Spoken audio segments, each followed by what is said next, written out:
Mr. Harrison is embarrassing. Chapter 2. The Night of the Living Teachers.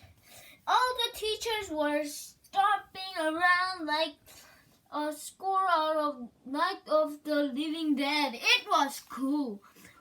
We all went to the front office to see what was going on. What's going on? Asked Mrs. Puri, our school security. Our coffee machine is on the freaks, she said. What's the freaks? I said, and why should put a coffee machine on of them? Maybe they should take off the machine of the freaks and it will work again. On the freaks means something is broken, although, Andrea said, rolling her eyes. She calls my by real name because I don't like it. You freaks are on freaks, I told Andrea. Freaks. That's a weird word. Suddenly, our principal, Mr. Clutch, came rushing from his office. He has no hair at all. I mean, none. Mr. Clutch looked like he would have been tear his hair out if he had any hair. I don't know what to do, he said. If the teachers don't get their coffee in their morning, we could have a disaster on our hands. Teachers were wandering and out of the office like monsters. Must have coffee, need coffee. Life is empty without coffee. Go to Starbucks. Boy, grown-ups sure like coffee. What's their problem?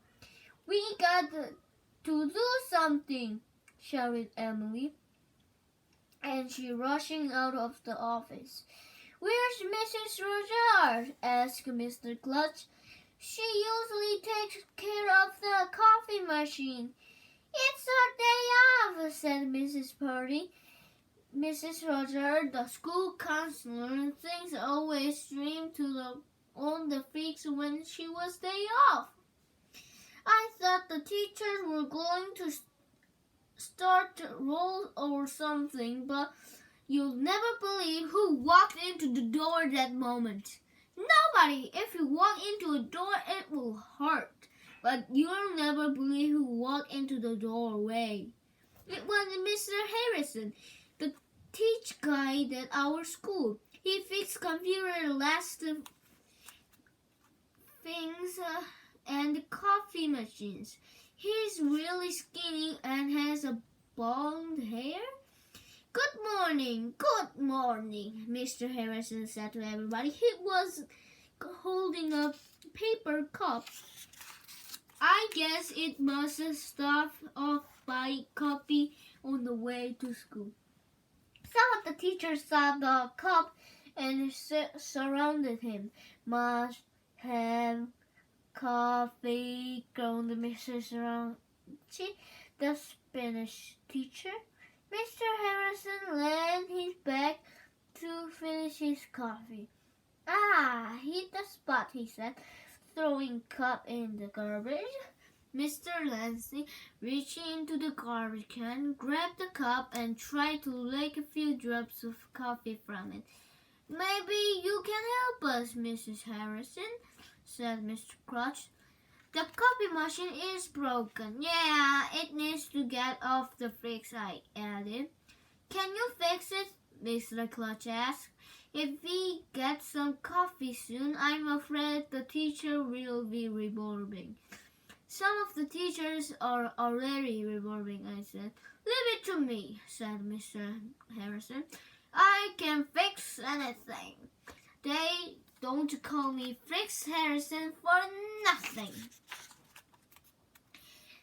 Is Frixie really your name? No, it's just my nickname. What's your real name? Oh, I can't tell you that. A bunch of teachers gathered around while Mr. Harrison examined the coffee machine. It's simple, really, he said. The water goes to the drip-up area.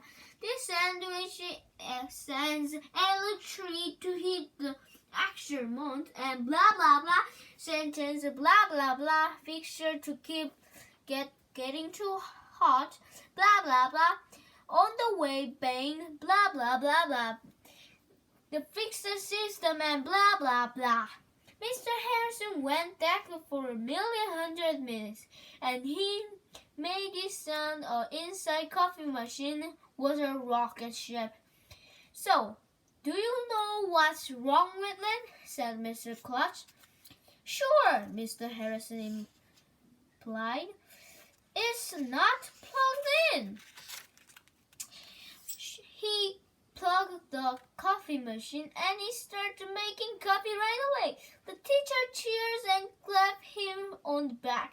Hooray for Mr. Harrison, they yelled. He fixed the coffee machine. He should get the Nobel Prize. He's our hero. That's a prize they give out to people who don't have bells.